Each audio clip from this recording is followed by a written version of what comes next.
तो प्यारे बच्चों, आप पहला वीडियो आपने देखा होगा जिसमें कि काव्य सौंदर्य के तत्वों के अंतर्गत रस, उसके सभी अंगों और 4 प्रकार के रसों का विस्तृत वर्णन किया गया।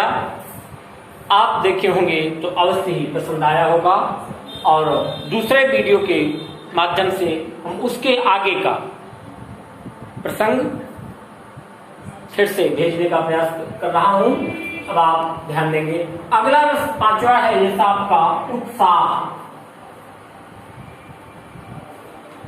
अर्थात कि विभाव, अनुभाव एवं संचारी भाव के संयोग से जहां पर उत्साह नामक अस्थायी भाव की उत्पत्ति होती है वहां पर बीज रस होता है।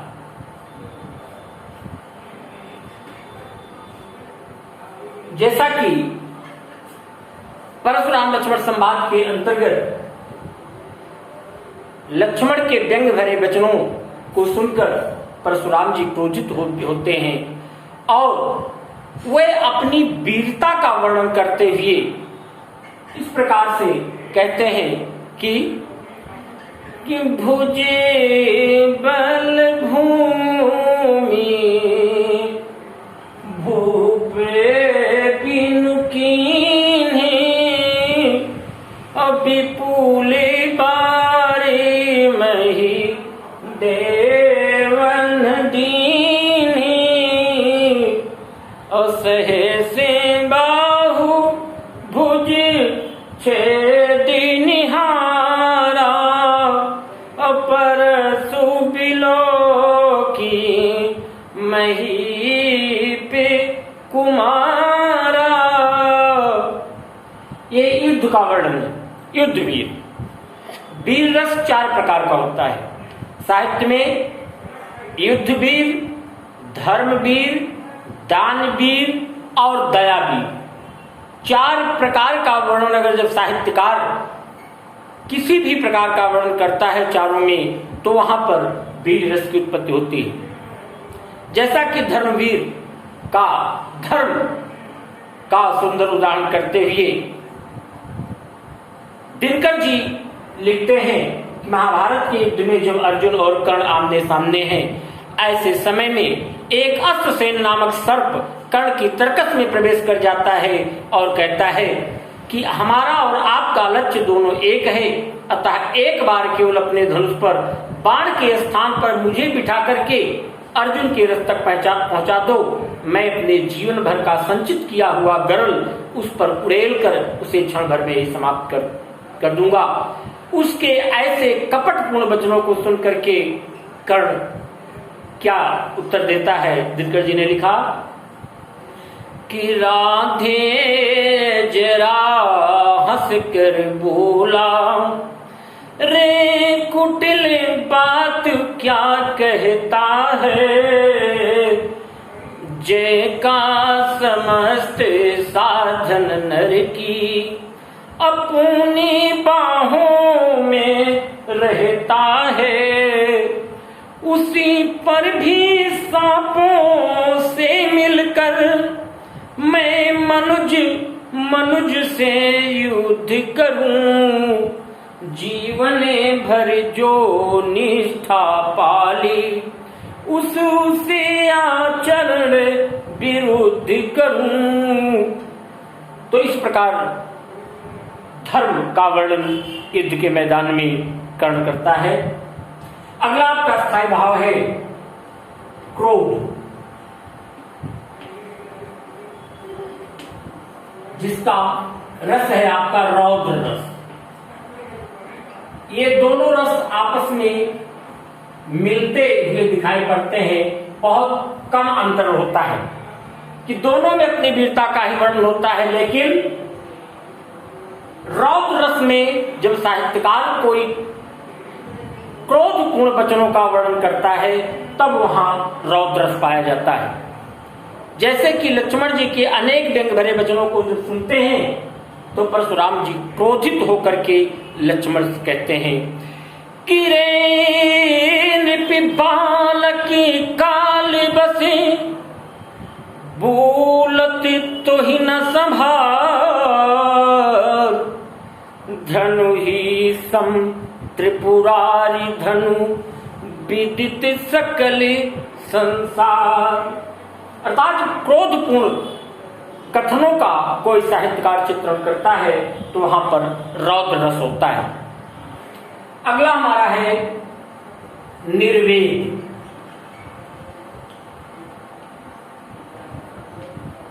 निर्वेद शांत रस, कि जब विभाव अनुभाव एवं संचारी भाव के संयोग से साहित्य में जहां निर्वेद नामक अस्थायी भाव की उत्पत्ति होती है वहां शांत रस होता है।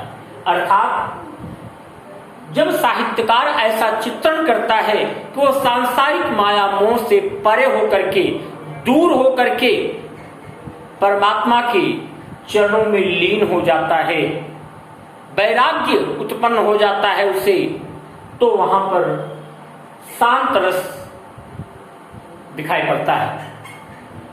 जैसा कि मीरा बाई जी कहते हैं कि पायो जी में तो राम रतन धन पायो, पायो जी में तो राम रतन धन पायो, वस्तु अमूलक दी मेरे सतगुरु, कृपा करी अपनायो, पायो जी में तो राम रतन धन पायो, जन्म जन्म की पूंजी पाई, जग में सभी खोवायो, पायो जी में तो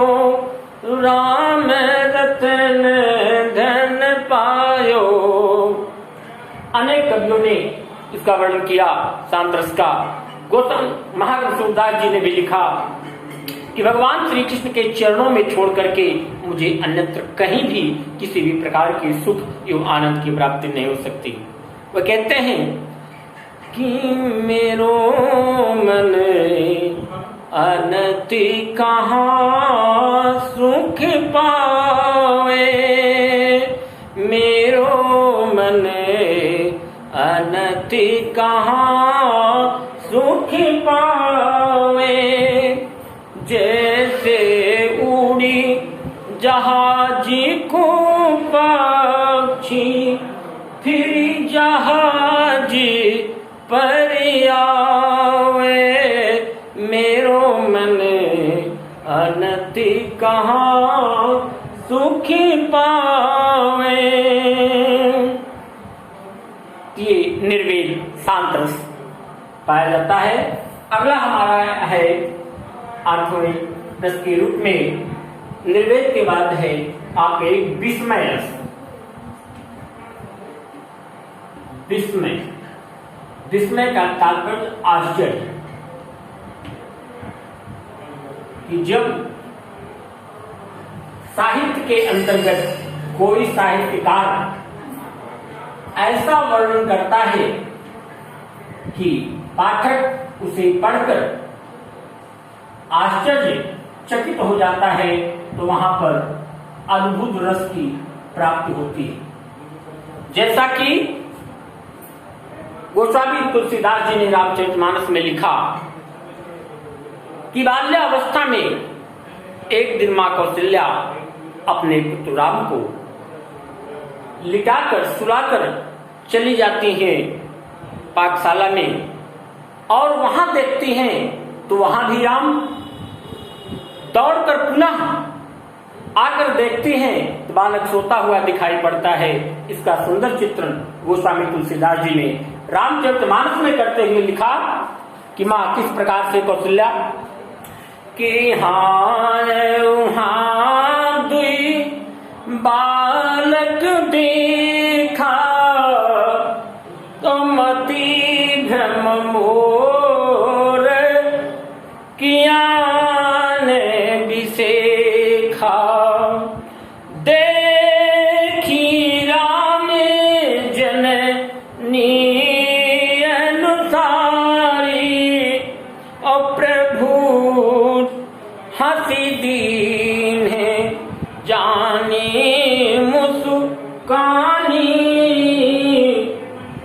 ये विस्मय, आश्चर्य,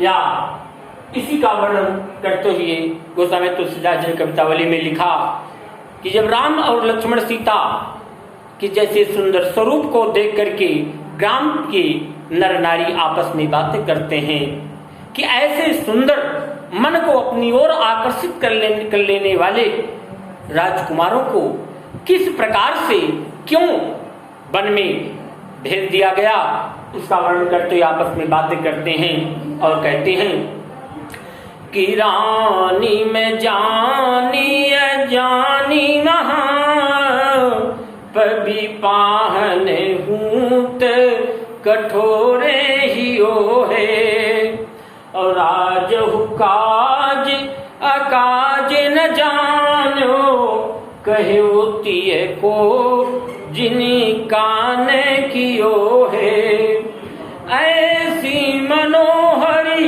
मूर्ति बिछुरी कैसी प्रीतम लोग जियो है आखिन में सखी राखी बिजोगे इन्हें किम के बन बासे दियो है। इस प्रकार आश्चर्य का भाव जहां पाया जाता है वहां अद्भुत रस कहलाता है। अगला है आपका भय।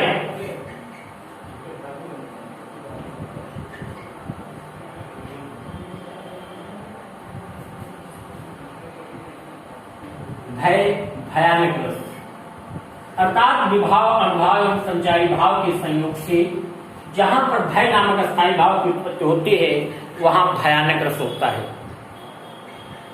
जैसा कि साहित्यकार ने लिखा कि एक ओर अजगर ही लखी एक ओर मृगराय विकल बटो ही बीच में पर वो मूर्छा खाए। तो जहां साहित्यकार इस प्रकार की साहित्य का वर्णन करता है वहां भयानक रस पाया जाता है। अगला आपका है 10वां रस घृणा।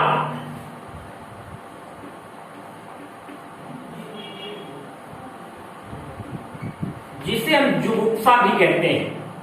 घृणा को जुगुप्सा भी कहा जाता है और इसका रस है बीभत्स रस। बीभत्स रस अर्थात विभाव अनुभाव एवं संचारी भाव के संयोग से जहां घृणा नामक अस्थायी भाव की उत्पत्ति होती है वहां बीभत्स रस होता है। अर्थात साहित्य में जहां मानवीयता से हटकर कोई घृणित कार्य किया जाता है, कोई करता है, तो साहित्य में ऐसे पंक्तियां पाठक के मन में, आश्रय के मन में एक घृणा की भावनाएं उत्पन्न कर देती हैं। जैसा कि गोस्वामी तुलसीदास जी ने राम रावण के युद्ध के समय का वर्णन करते हुए गोस्वामी तुलसीदास जी ने कहा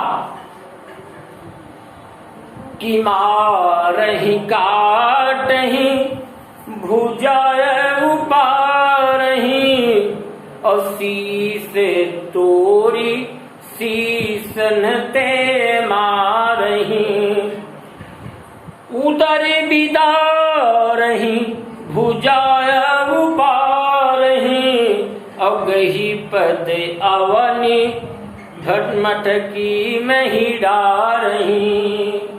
एक घृणा बीभत्स रस जहां पर साहित्य में इस प्रकार की पंक्तियां हों, या दिनकर जी ने महाभारत के युद्ध का वर्णन करते हुए कहा कि कुरुक्षेत्र के मैदान में मनुष्यों और पशुओं के शरीर के अंग एक साथ कटकर गिर रहे हैं, दोनों के रक्त एक साथ मिलकर प्रवाहित हो रहे हैं। ऐसे सुंदर विभत्सपूर्ण वर्णन करते हुए उन्होंने लिखा कि चल रहा महाभारत का का सुहाग, फट कुरुक्षेत्र में खेल रही नर के भीतर की कुटिल आग। बागियों गजों की लोथों में गिर रहे मनुज के छिन्न अंग। बह रहा चतुष्पद और द्विपद का रुधिर मिश्र हो एक संग। तो जब साहित्यकार ऐसी पंक्तियों का वर्णन करता है, ऐसे भावों को व्यक्त करने का प्रयास करता है, तो वहां पर विभक्त रस पाया जाता है। अगला और अंतिम आपका है एक रस शोक, जिसका स्थायी भाव होता है शोक।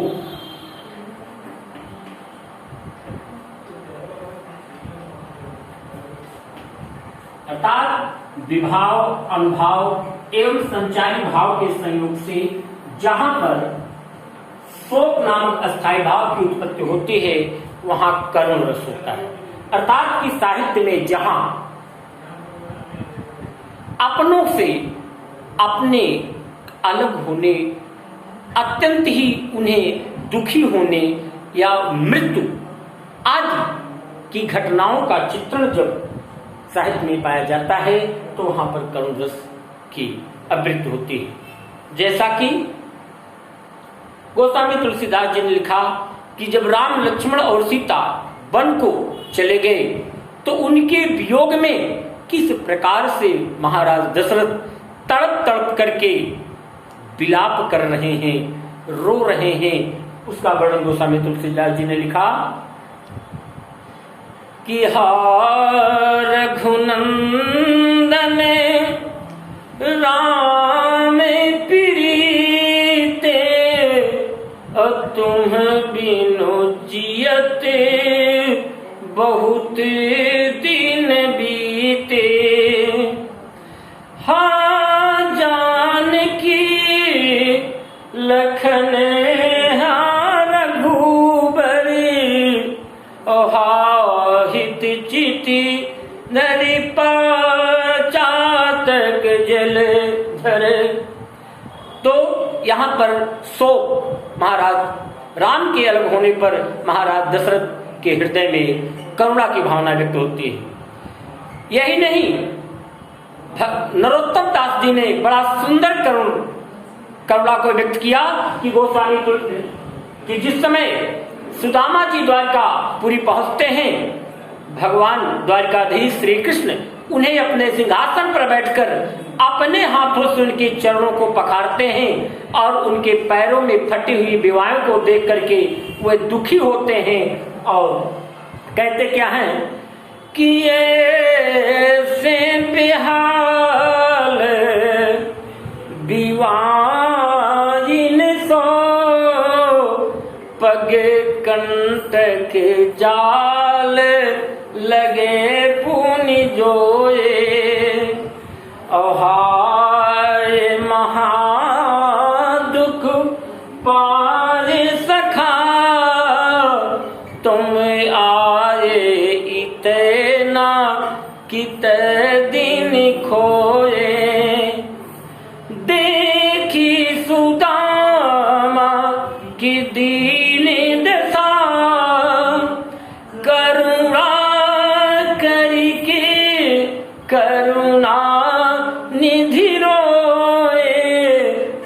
पानी परात को हाथ छुयो नहीं, नैनन के जल सो पग धोए।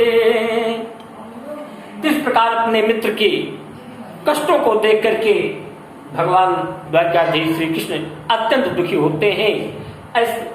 तो जहां साहित्य में इस प्रकार के भाव मिलते हैं, वहां पर करुण रस की उत्पत्ति होती है। इसीलिए विद्वानों ने रस को काव्य की आत्मा कहा है। रस को काव्य की आत्मा के नाम से संबोधित किया कि जिस प्रकार से आत्मा के बिना शरीर निर्जीव हो जाते हैं, उसी प्रकार रस के बिना हमारा साहित्य भी नीरस हो जाता है। तो आज हम यहीं पर रस का संपूर्ण विस्तृत वर्णन करते हुए अब यहाँ पर वीडियो समाप्त करता हूँ। अगला काव्य सौंदर्य के तत्व अगले वीडियो में हम भेजने का प्रयास करेंगे। धन्यवाद।